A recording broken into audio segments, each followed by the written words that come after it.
Hi and welcome. I'm Annette Altmans, founder and CEO of the MEND Project. In today's workshop titled Beyond Blame, Reclaiming Truth and Healing After Emotional Abuse, I'm going to discuss a common tactic used to maintain power and control, and that's blame shifting or blaming the victim. Or you might look at it another way, where the abuser claims to be the victim. I'll share why blame can feel like the truth at times and its internal impact on your psyche and why others often get it wrong. And I'm going to provide words of truth that you can stand firmly on and help you with statements to reclaim your identity. So please join us in this life-saving conversation. I'm certain you'll glean valuable insight and tools to help you move forward on your healing journey today.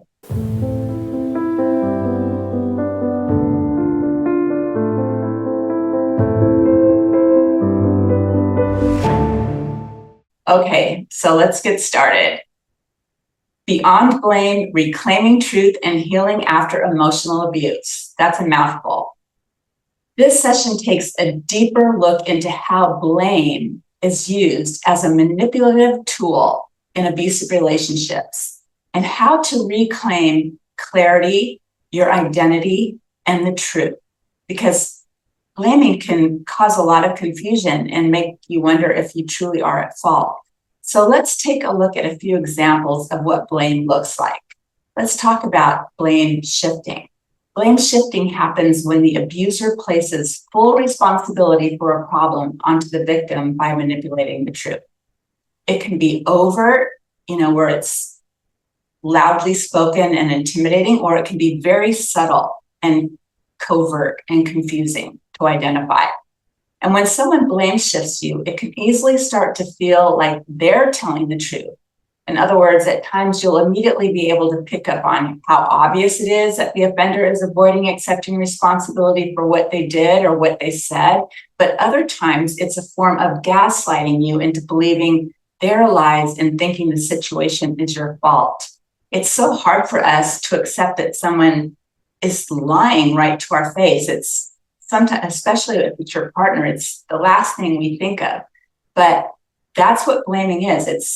It's a lie, and it's meant to make you be forced to accept the responsibility for something you're not responsible for. So why does blame often feel like truth? There's something called cognitive dissonance, where you are not accurately viewing the situation. There's a disconnect, and survivors often feel confusion when the facts contradict their feelings. Blame shifting exploits this. It makes the false blame seem real, and survivors most often are empaths. They're empathic people with a mindset that is willing to self-reflect and willing to accept responsibility. So when you couple that with the fact that offenders have an entirely different worldview, you both don't realize that you're operating from a very different playbook in terms of how relationships should function. So basically you have opposing belief systems, and it's hard to cognitively accept this. Part of it is because of trauma conditioning. Repeated blame conditions the survivor to override their instincts and to defer to the abuser's narrative. The victim of repeated blame carries significant self-doubt and a lack of self-love. And this has to do somewhat with trauma bonding. You are being treated in a cruel way much of the time with intermittent reinforcement of love. So it makes you actually look forward to those intermittent times to relieve the stress that you're feeling from the traumatic times. And this all leads to confusion with your emotions. There's also chronic gaslighting. Abusers like to rewrite the survivor's reality, or rewrite the narrative, or rewrite history, however you would like to phrase it. They'll say things like, "You're just too sensitive," or "You're the reason I get angry." And it makes victims question their emotional responses. It makes them feel guilty at times, like Did I say too much? Was I too harsh? So the victim, because they're willing to self-reflect, being an empath, they're willing to accept more responsibility than what's actually theirs. While the abuser, on the other hand, doesn't self-reflect. They don't criticize themselves. They're outward critics, and they don't accept responsibility. So they put all the blame on the other person. So the next thing I want to talk about is blame as brainwashing. Survivors often start to ask, is it my fault? Am I the problem? Maybe I am the abuser.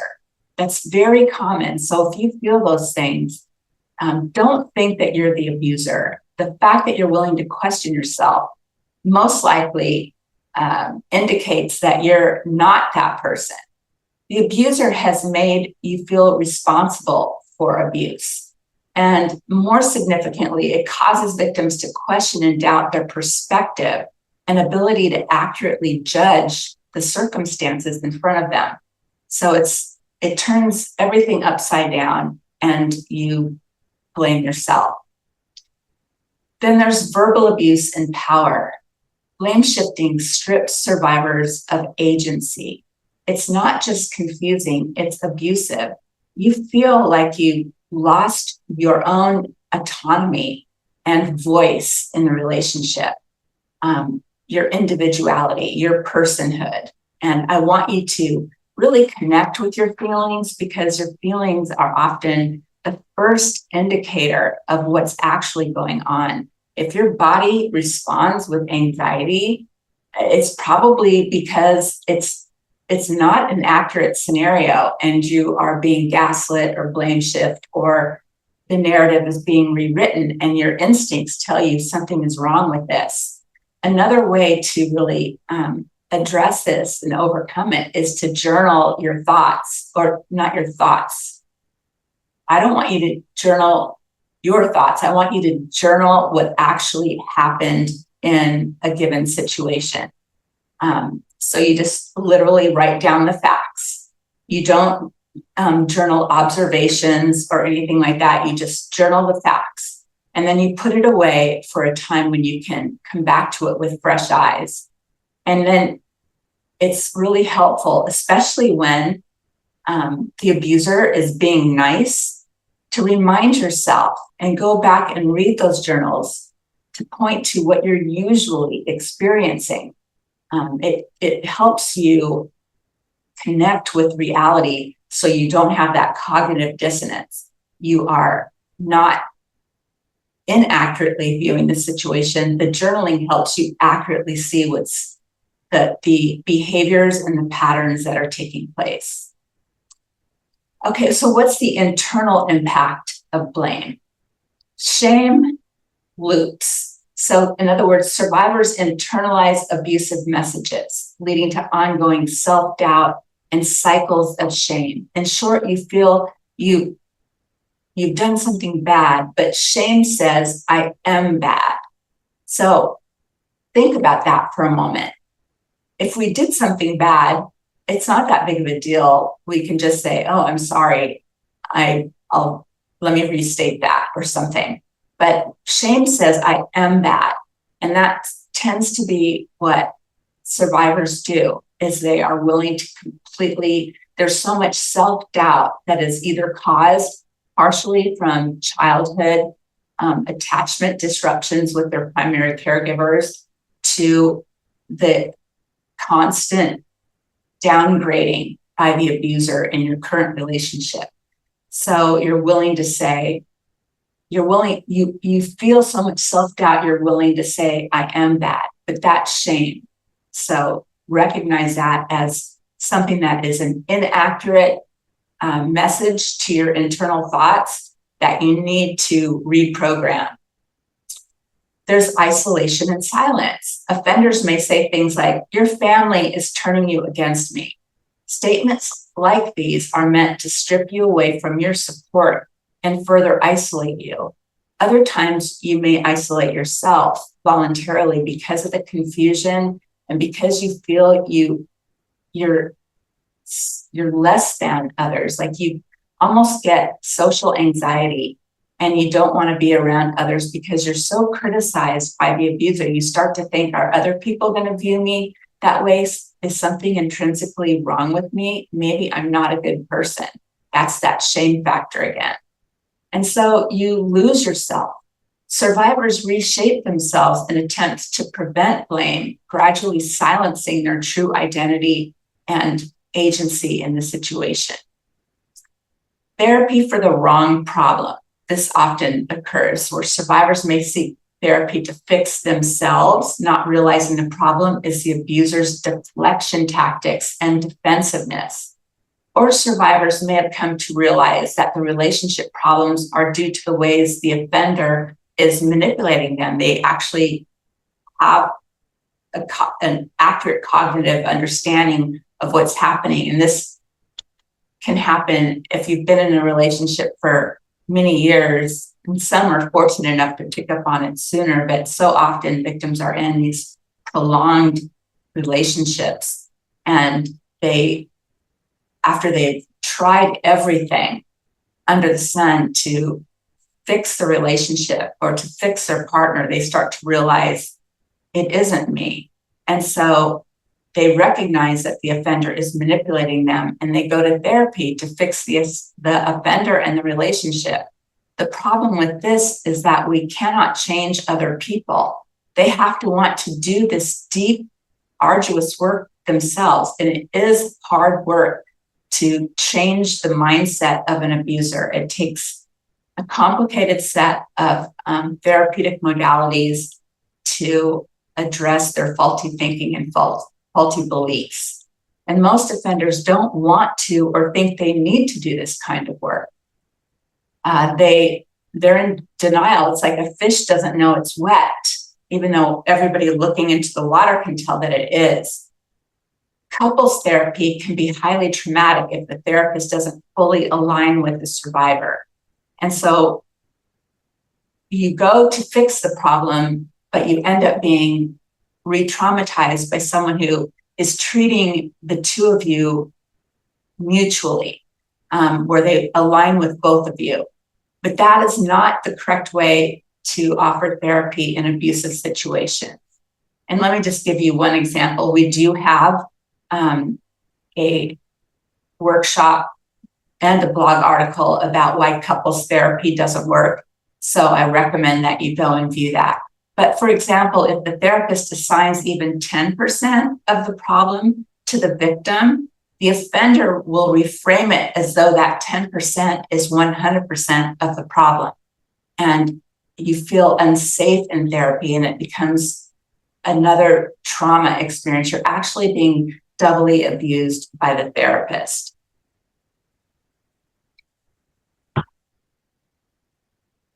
So here's the truth beneath the lies. You are not the cause of abuse. Blame shifting is a tactic to dodge accountability and responsibility. Your choices didn't cause it. Abuse itself is a choice the abuser is making. It's their choice. It's not an accident, and it's not the victim's fault. Abuse is never the victim's fault. You don't owe anyone a better version of you to be safe. The idea that you need to be less sensitive is false and harmful. If you're sensitive about something, you're entitled to your feelings. Now, we have to take responsibility for our feelings if they're not accurate to the situation, but you're still entitled to feel the way you are and then address those feelings. I want you to get really in touch with your gut and what your body is telling you, because you deserve to experience love and respect on a consistent basis, not just intermittently. You're not broken. You were targeted. And that's exactly how most abusers choose a partner. They see that you're an empath and that you're very loving, and they want that. And they also know that with empaths, they can manipulate them and fool them and lie, because empaths, like I said, are very willing to self-reflect and they express a lot of compassion for their partner. So abusers often target these highly empathic individuals and manipulate that kindness into compliance. So it's very worthwhile to spend time working on yourself to build strength, self-love, loving yourself and not thinking those thoughts like maybe something's intrinsically wrong with me, or maybe I'm unlovable, or maybe I'm a bad person. Those are not healthy thoughts and they're not accurate. So rather than going to couples therapy, I'd rather see you go to a therapist who's trauma informed, who can really help you learn to empower yourself again, to believe in yourself and to believe in the good person that you truly are and the lovable person that you are. Your story deserves to be heard. You don't need external validation to trust your experience, but external validation can help you transition to focusing on what's best for you. So I want you to get to a place where if other people are giving you negative chatter, saying things like, well, are you sure you're not being too sensitive, just like the abuser does? Or are you sure that you're just not complaining too much and that your expectations are too high? Or another way they might say, well, why don't you just leave? So that negative chatter is something I want you to be able to rise above and tune it out. Shrink your ranks of people that you confide in to those who are fully aligned with you. You don't need that negative chatter. It is not going to help you heal. So I would distance myself from those people and take advantage of those who are validating you. But I don't want you to need validation. Hopefully, by going to our website and listening to these workshops, you're receiving the validation that tells you you are not at fault and that you believe that if you don't have a person who can provide that for you. And sometimes it only takes one person to validate you for you to be able to start to see things more clearly. But I just am trying to say that I don't want you to allow other adults to define your situation. You know the truth. God knows the truth. And that's what really matters. So I want you to be able to get to a place where you say, I no longer need others to confirm what I know is true.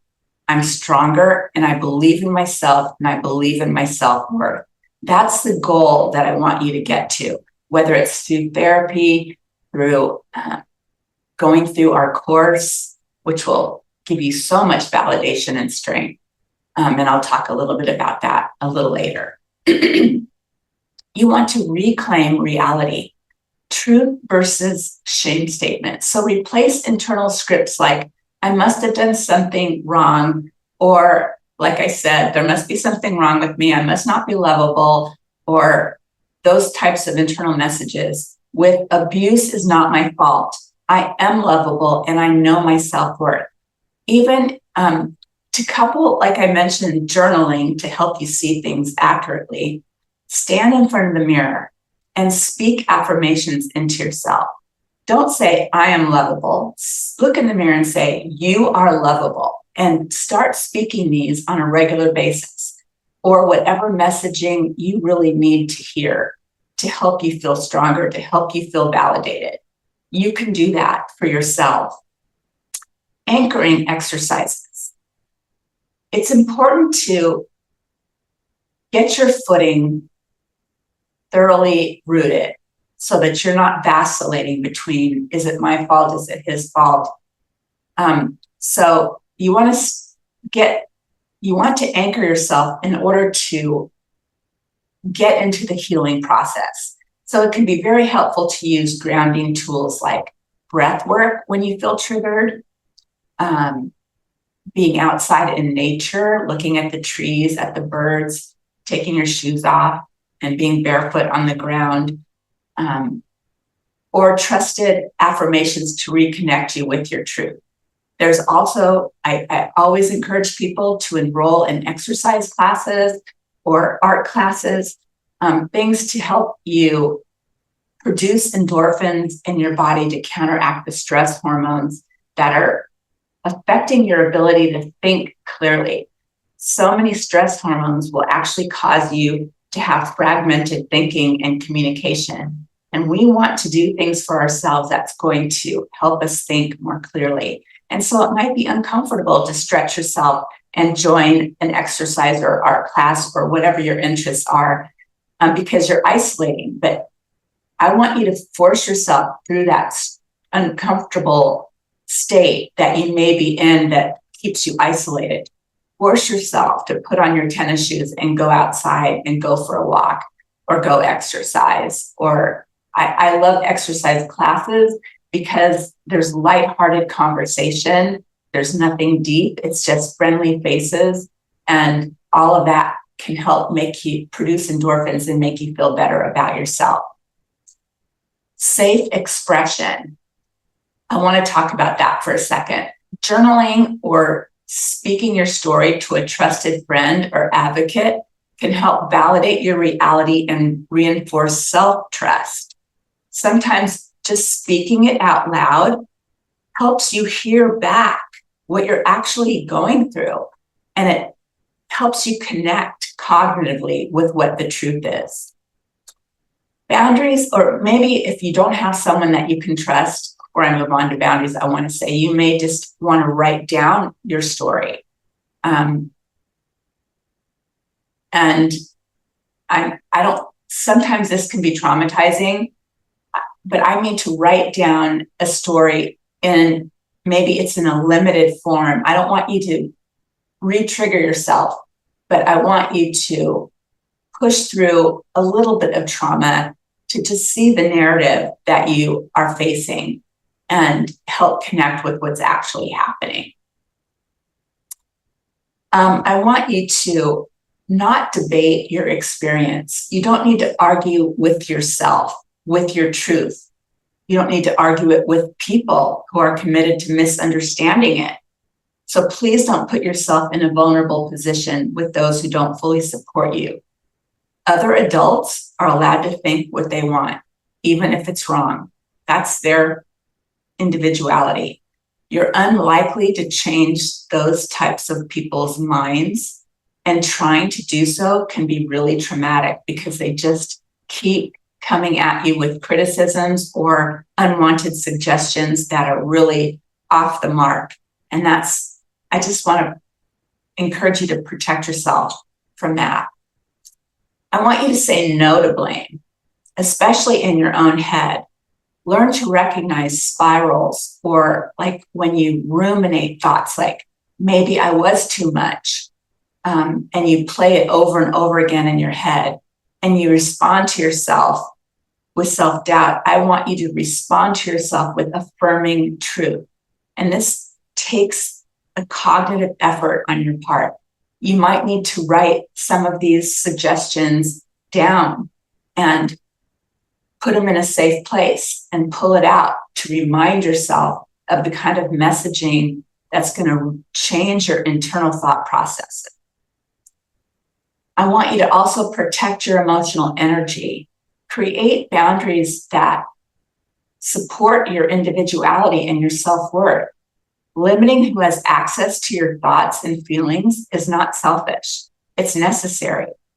Learn to disengage emotionally from the offender and others who don't fully support you. Now, disengaging is, let me say it this way. I can't tell you how many survivors I've spoken to who want to talk to me about the minutia in the relationship. Then he did this, or then she did that, whoever the abuser is. And then I said this, and then they did this. I want you to get out of expending so much energy ruminating over those things. I want you to step back, disengage, and recognize the situation for what it is. Start to pull your emotions into yourself. Don't be vulnerable with somebody who's abusive. They're just going to exploit those vulnerabilities later at an inopportune time. And they're going to make fun of you for them, criticize you for your vulnerabilities, and so forth. Or they might even expose you to others. So I want you to Quit trying to bring your emotions to convince them to understand what you're trying to say.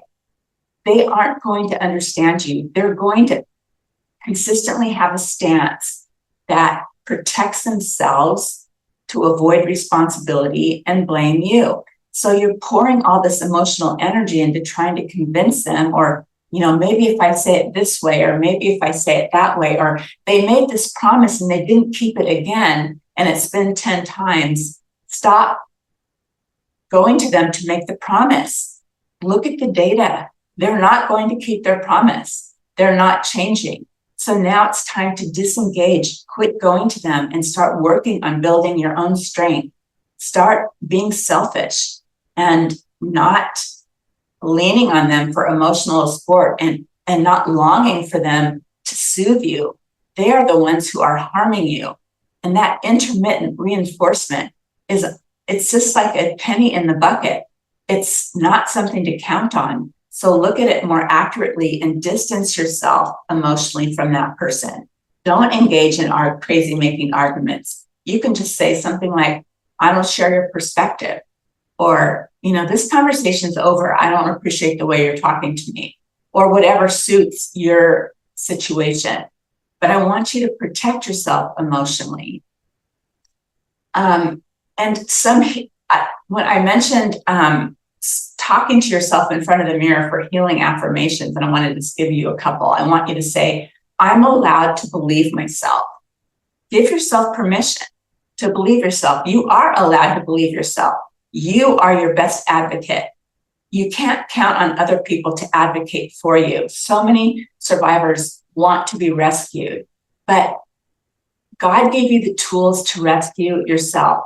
Now, if you're experiencing physical violence, that's a different situation. And by all means, enlist support from community members and domestic violence agencies and so forth. But the vast majority of our audience is here for emotional abusive issues. And so I want you to be the authoritative adult in your life that takes control back over your individuality and your personhood. And then say to yourself, I will not confuse their comfort level with my safety. In other words, if they're uncomfortable, that's not more important than your emotional safety. So prioritize your emotional safety over their discomfort. So often, because you're empathic, you're willing to be compassionate and almost feel sorry for the person who's causing the harm. That is cognitive dissonance. That's not viewing your situation accurately to the circumstances.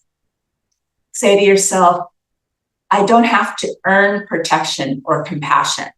You don't.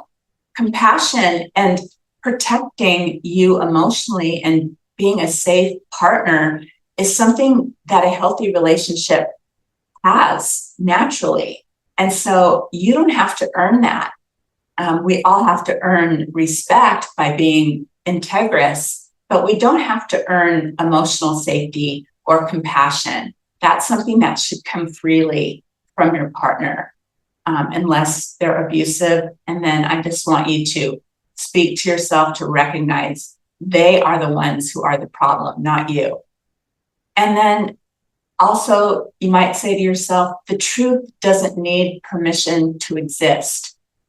In other words, your truth doesn't need other people's permission to be valued as true, to be seen as true. You know it's true, and that needs to be enough for you sometimes. You know it's true. Believe yourself, believe your circumstances, believe the facts. That's where that journaling, the facts down, comes in handy to really look back and say, wow, that happened. And that was so upsetting. And it's so manipulative when I read it back. It's so covert and passive aggressive or aggressive. So why do others get it wrong? Family and friends often echo cultural narratives like, you're overreacting. It just depends on the micro culture that you grew up in. Or they'll say, try to be more understanding. This is a familial culture. It's what your family dynamics are that encourage you to be compassionate, and they're more willing to have you accept blame and silence you. And sometimes they don't realize that's what they're doing. They think they're being helpful, but they're not. So only confide in people who are fully supportive of you. You may have to step outside your family or friend group to find the support that you need at the time. I really encourage to join support groups.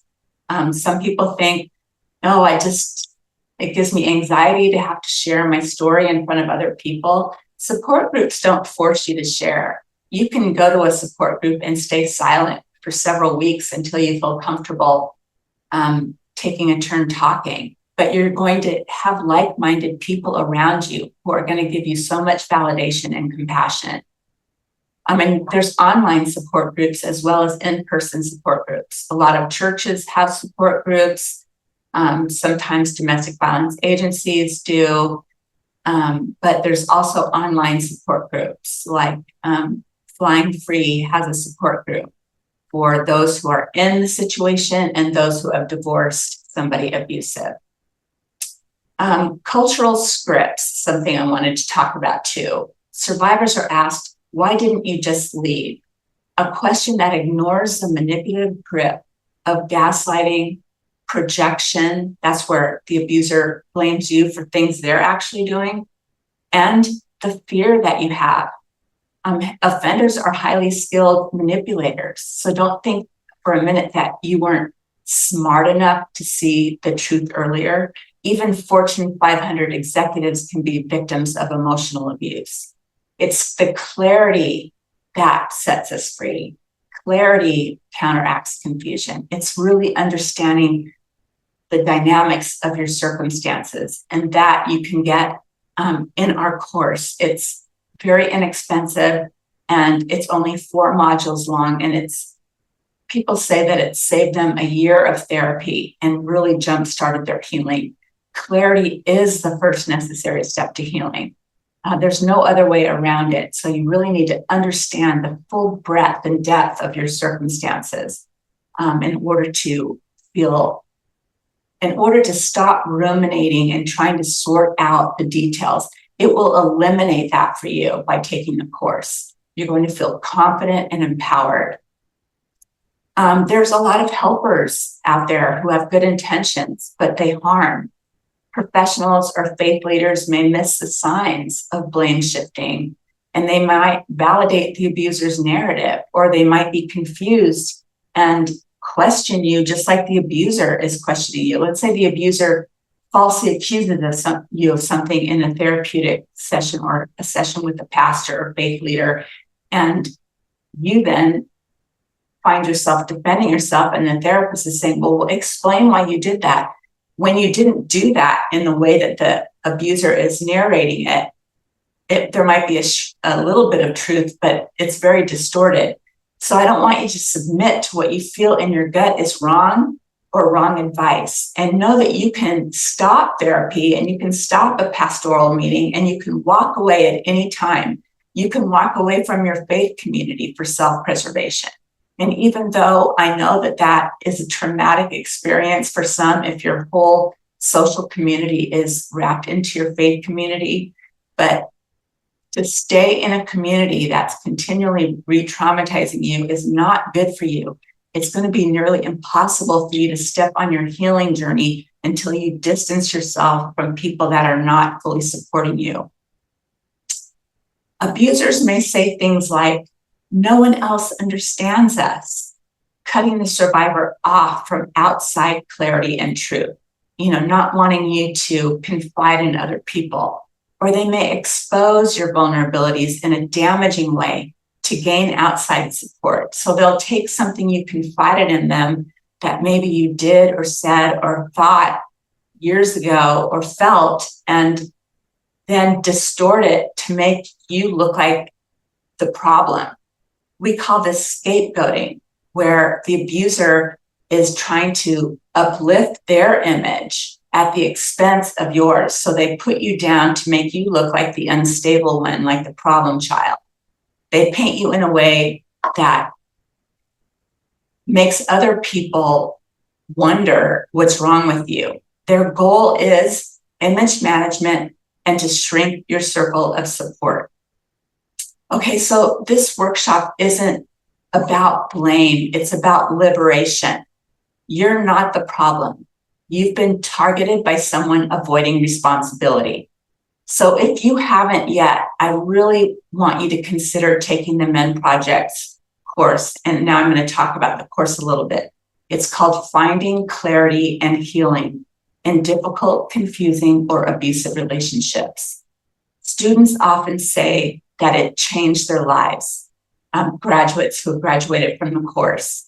And I feel so confident about this course because we beta tested it with educators, domestic violence organizations, therapists, survivors, victims currently in their situation. And it's been fully tested and it works. So it's only $59. You can find it on the tools and resources page. I'm not sure, Chandra, if you can put it in the chat for them, the link. But I really encourage you to take the course. So each day you can begin your story again with clarity, with hope, and with your voice restored. And I want you to think about that.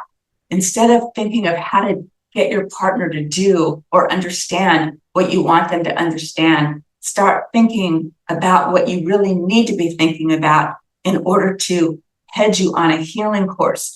Even if you decide to stay, you should be focusing on your healing, on getting stronger, on looking at things more accurately, and distancing yourself emotionally. So that's what I have for today. We have 20 minutes or so for questions and answers, if there's any questions you'd like to ask. Thank you, Annette. We do have several comments of people saying, thank you. You've helped me more than anyone I know. The course has helped me more than therapy. So lots of nice comments about the course.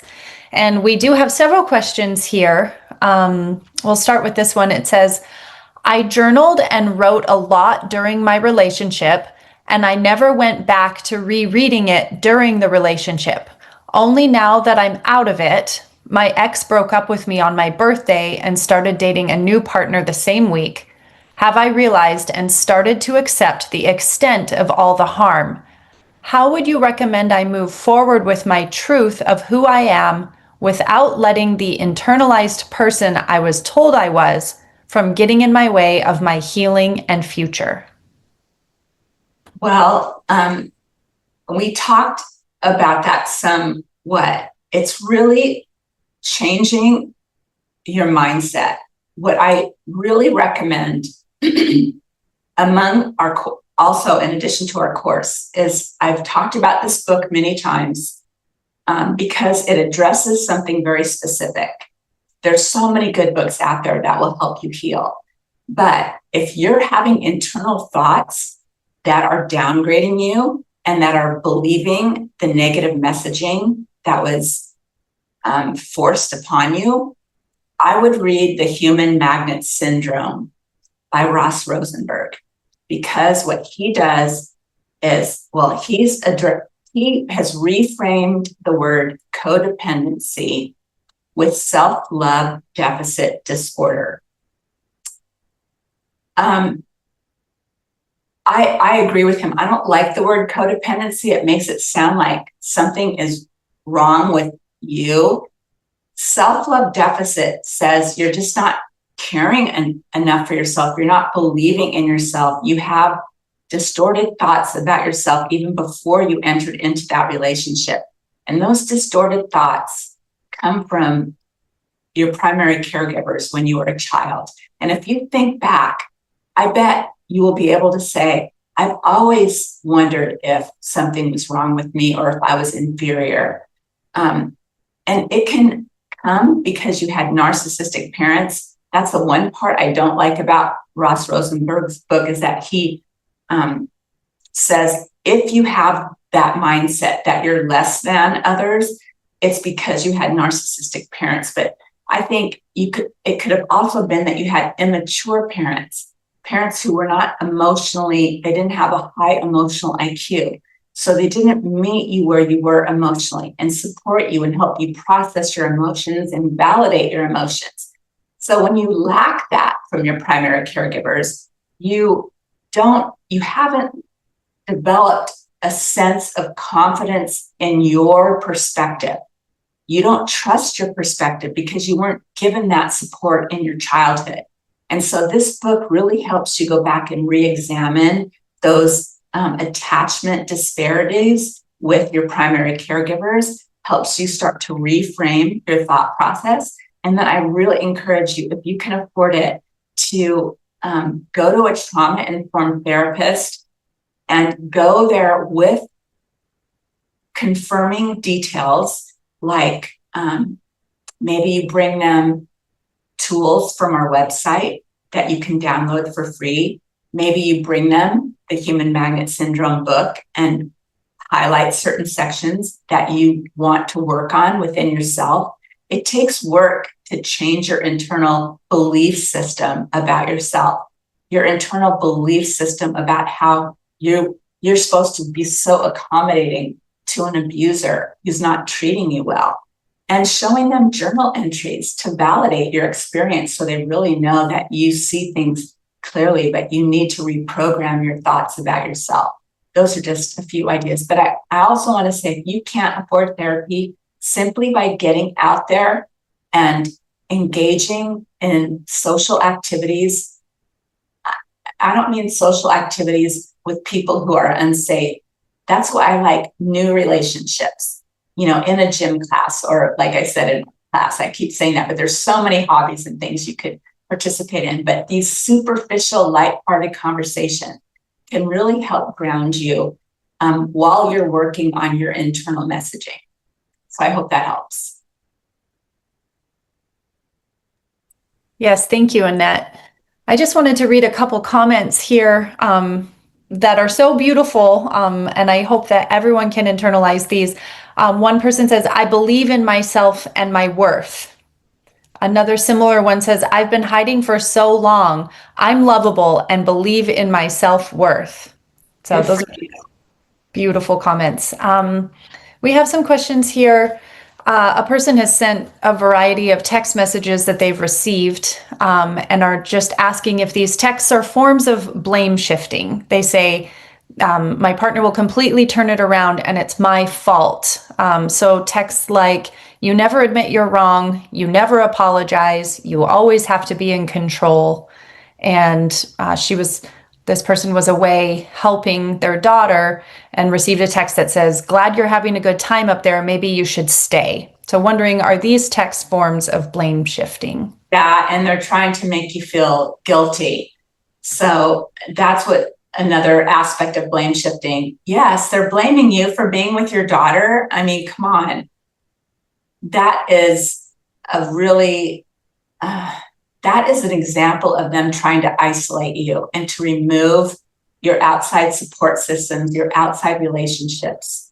They have this they have envy and jealousy, and they want to squash those relationships. It's not just like a jealousy where you say, "Oh, darn, her boyfriend's cuter than my boyfriend. I wish my boyfriend was as cute as her boyfriend." But it's different. It's the kind of envy where you want to sabotage their relationship or steal that boyfriend. It's very different. And so yes, absolutely recognize that for what it is. Those are definitely blame shifting.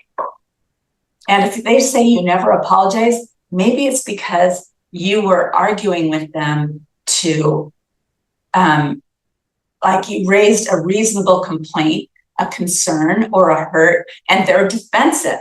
And so then it escalates into an argument where you're saying, wait a minute,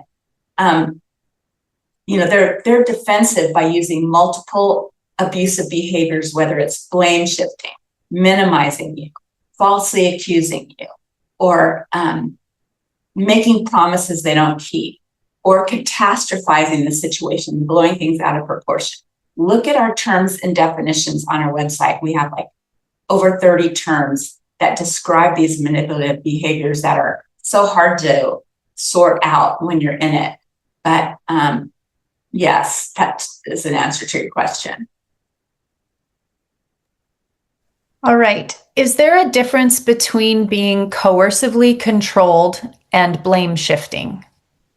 Well, coercive control generally refers to things like controlling your finances. But controlling your finances and blame shifting could look like this. You don't understand numbers, so I'm just going to handle this myself. So they're blaming you for being not mentally as smart as they are.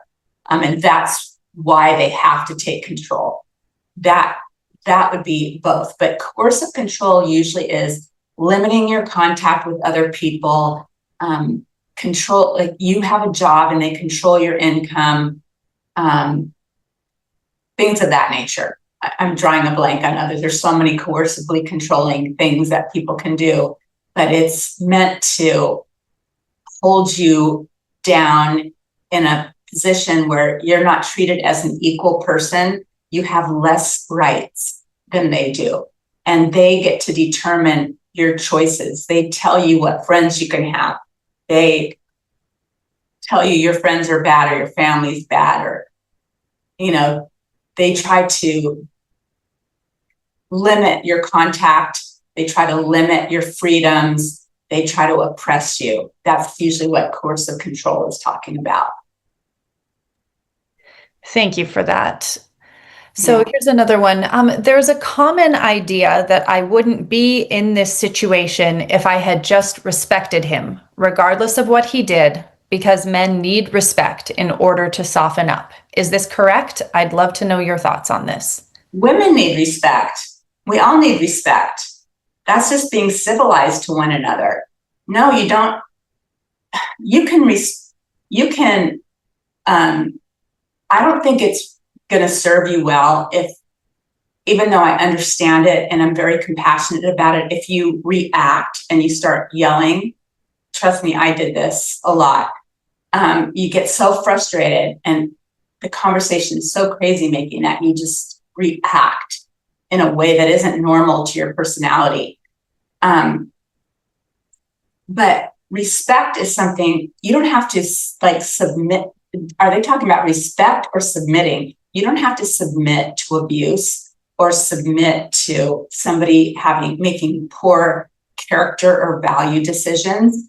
And you don't have, respect is something that's earned. You don't have to give respect to somebody who's disrespectful, somebody that is doing things that are marginal, that are undermining your safety, your emotional safety, your financial safety, the integrity with friendships and things like that.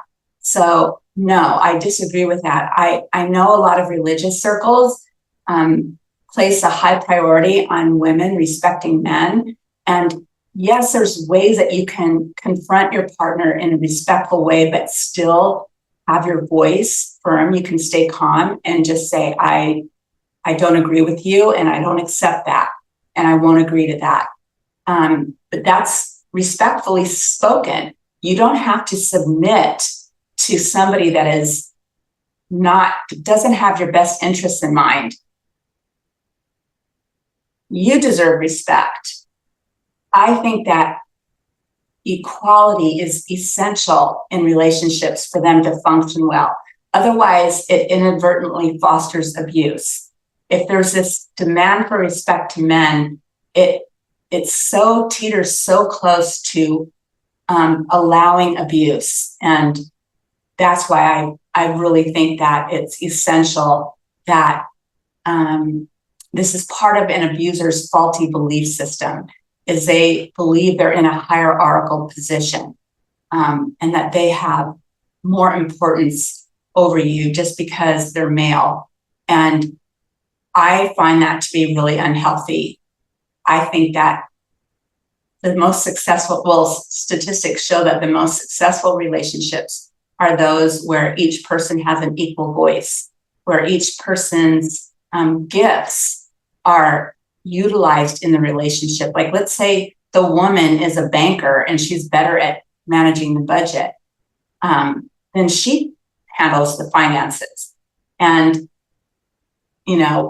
let's say that a woman is a Fortune 500 company employee and the husband, they choose for the husband to stay home and take care of the kids. I think all of these, wherever your gifts lie, that's where you shine in the relationship so that you're treated as equals. There's not this, because I'm male and I have certain anatomical differences, that I am in a hierarchical position. That sounds like what your husband is saying to you.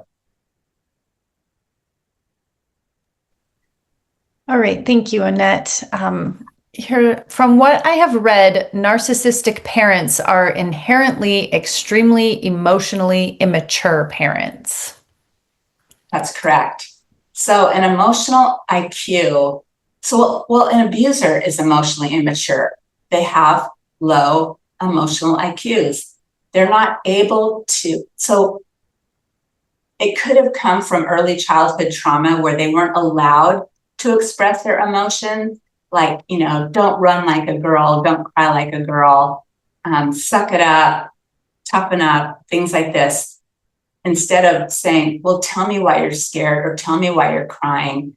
I understand that. Oh, that makes me sad for you too. Let me give you a hug. The kind of support that really allows them to get in touch with their emotions and allowed to feel their emotions. But when we stifle them, it often creates narcissists because they're emotionally immature and they're uncomfortable with their own emotions, let alone your emotions. They can't assimilate them. So that's why they're defensive and they want to stop emotional conversations. They block you from communicating authentically. We have a tool on our tools and resources page on our website called the Maze of Confusion. And it demonstrates, if you think of a maze, there's, so many roadblocks and there's only one pathway through. And the pathway through is what a healthy conversation would look like, where there's mutual respect, there's mutual validation, there's mutual listening. And then you move to a compromise or solutions that you can agree to. That's the way healthy people manage. You can agree to disagree, but you're still respectful and, compassionate towards each other. But you just, you still love each other and you're respectful. But if you consider the rest of the maze, all those roadblocks are what abusers do in a conversation. They stonewall you with blame shifting, minimizing you, playing the victim or blowing things out of proportion, all the crazy making things that go on to derail the conversation from an authentic form of communication to something where you feel shut down, ignored, you don't receive the empathy that you deserve, you don't receive that emotional safety that is so needed in a relationship. And so that is what an emotionally immature person does. And that's what narcissistic parents do too. Yes, just shifting gears here a little bit with this question, and there's several that kind of have this same topic. So I'm just going to read this one. It says, can we speak more to reactivity from the survivor?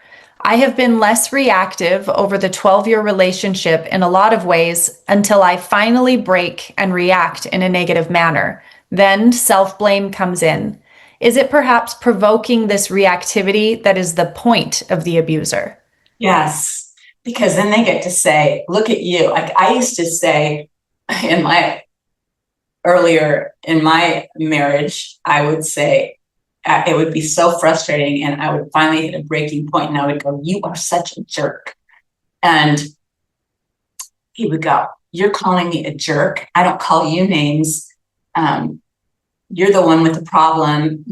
I can't remember everything, but basically blaming me for being the one breaking the rules of a relationship or being unstable or out of sorts. But reactions are a trauma response.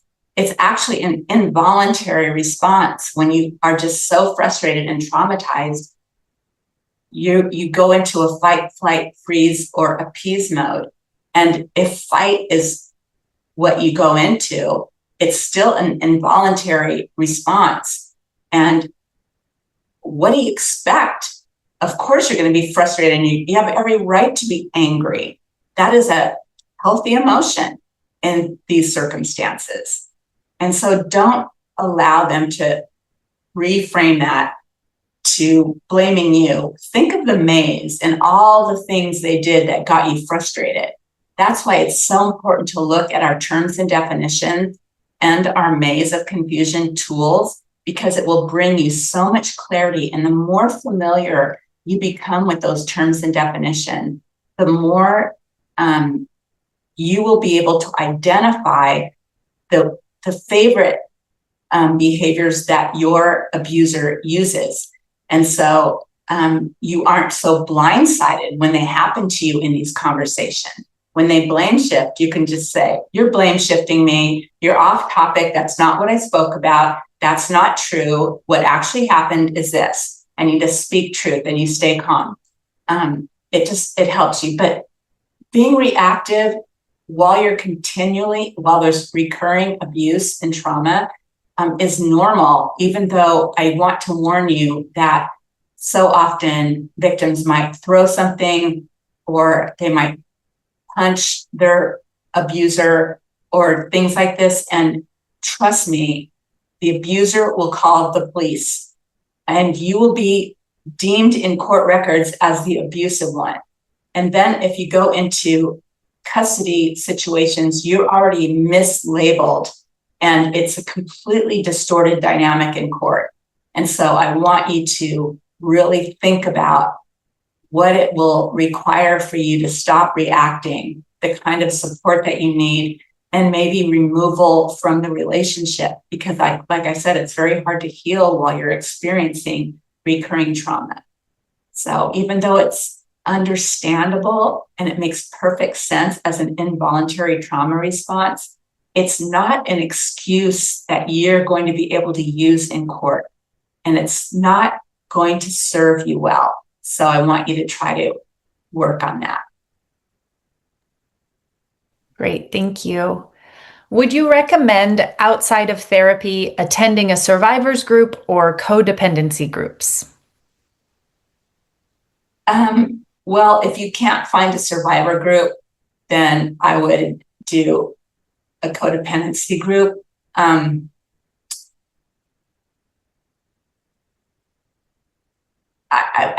would just recommend that you go on, if you can't find a good survivor, and test it out. Not all survivor groups are perfect or helpful. I mean, if they're not run by a knowledgeable facilitator, then I would recommend that you join the online group Flying Free. And there's also another one, pardon me,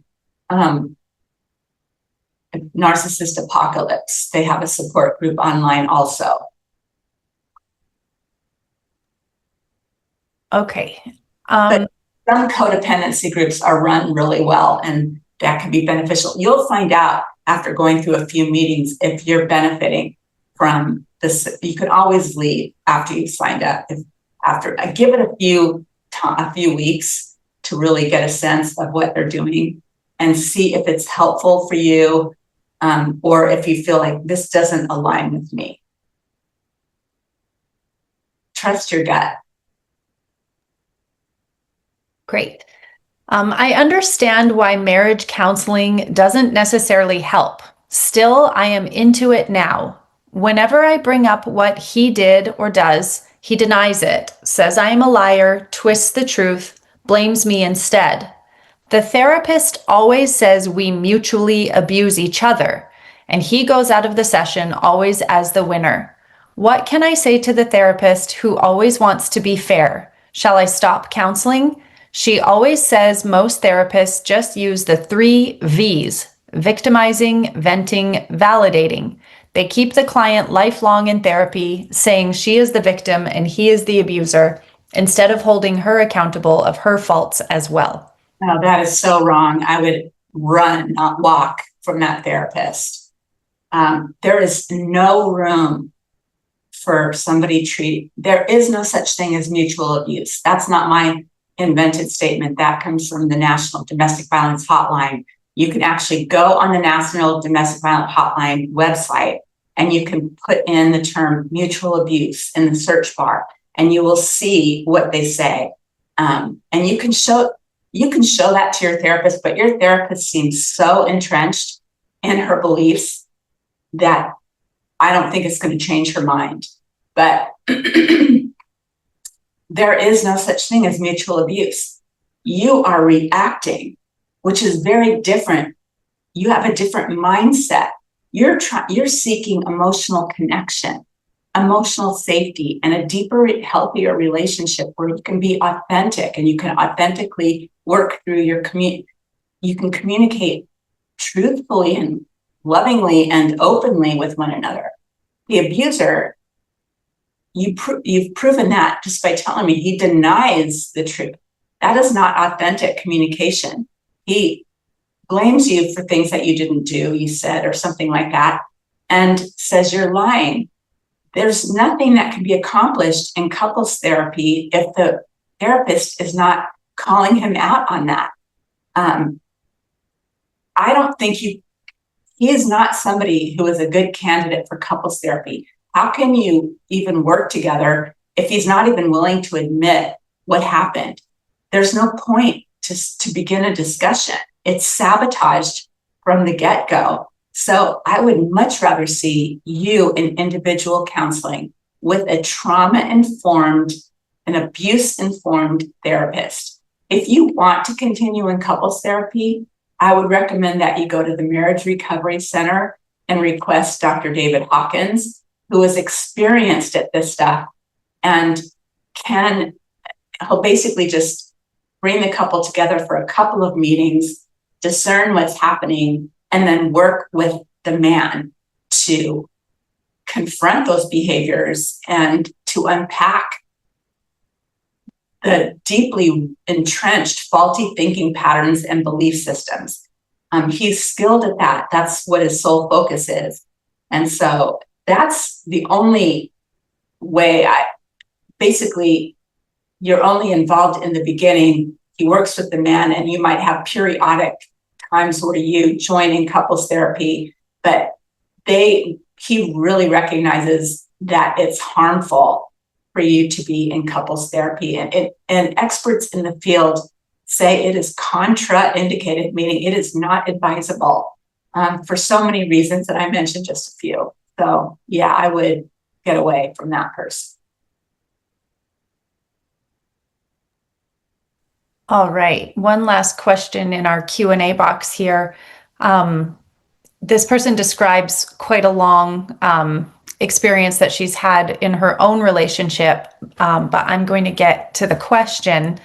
It says, I had limited social opportunities growing up, and my dad blamed a lot of things that happened to him on me. Does this childhood experience make me more likely to accept what I am not responsible for? And how can I get out of this mindset that if I work hard enough, this marriage will work out? Oh, Guy, first off, I'm so sorry that you grew up in an environment like that. Yes, of course, it shapes your thinking about yourself.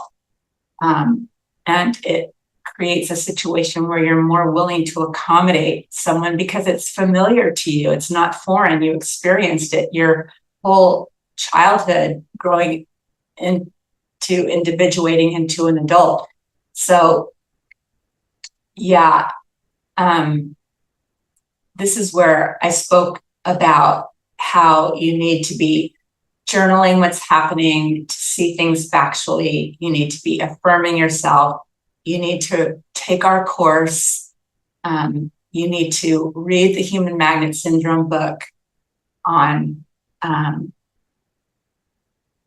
it really will show you the healthy way to view yourself versus those external messages that cause you to doubt yourself. It's work to change your belief system about yourself. Also, like I said, being active, stretching yourself, stretching your comfort zone. to participate in activities that you have withdrawn from. If you had limited social interactions, you might have social anxiety. But trust me, you are a good person. People are going to value you. And take baby steps. Just join a class or an activity or a hobby with other people and start taking little superficial baby steps into feeling how other people respond to you. It's work. And if you could find a good therapist that understands abuse and trauma, I mean, what your dad did was abusive. There's no other way to phrase it.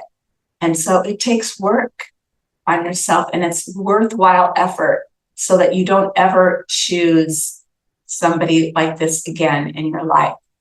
And it will strengthen you to see things more clearly. And hopefully you can then separate yourself from this abusive person, either through a separation or through emotionally distancing yourself from that person and not being so affected by the crazy making nonsense that he's telling you.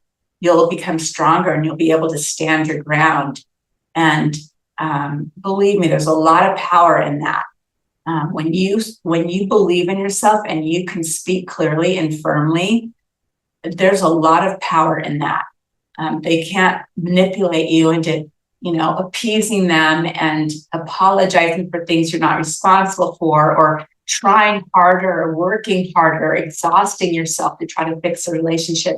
You can't fix it. It takes two people to make it work, and one person who can ruin the entire relationship. You can't control what that other person is doing, no matter how hard you try. Is that it, Chandra? That is all the questions in the Q&A. I know I've missed some in the chat. It's been quite active, so thank you everyone for sharing. I wanted to point out someone has shared several times a resource that was very helpful to them, survivors.org as a website for survivors. I don't know if you know anything about that, Annette. But I'll check it out. Okay. And I'm just going to read this last comment here. It says, I realize that if I'm not showing up for myself and giving myself the same amount of love I give to someone else, then that's what I need to fix. Because I can't change anyone else. I can only change me. If you tell someone that you don't like the way they treat you, that's all you can do. And if they don't stop, you have two choices. Leave because you don't like it, or accept it. It's true.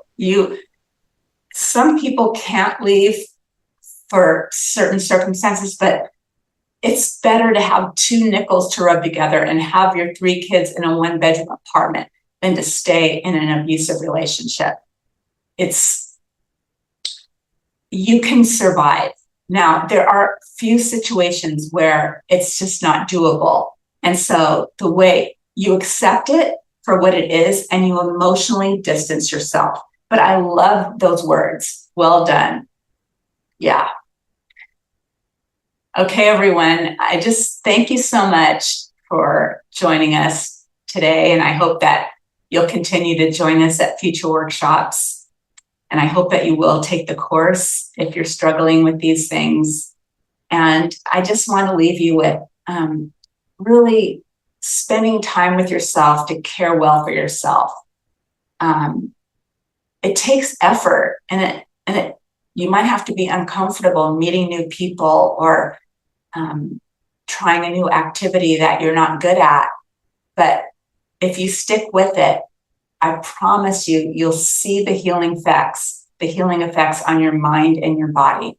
So with that, I want to say goodbye and take really good care. See you later.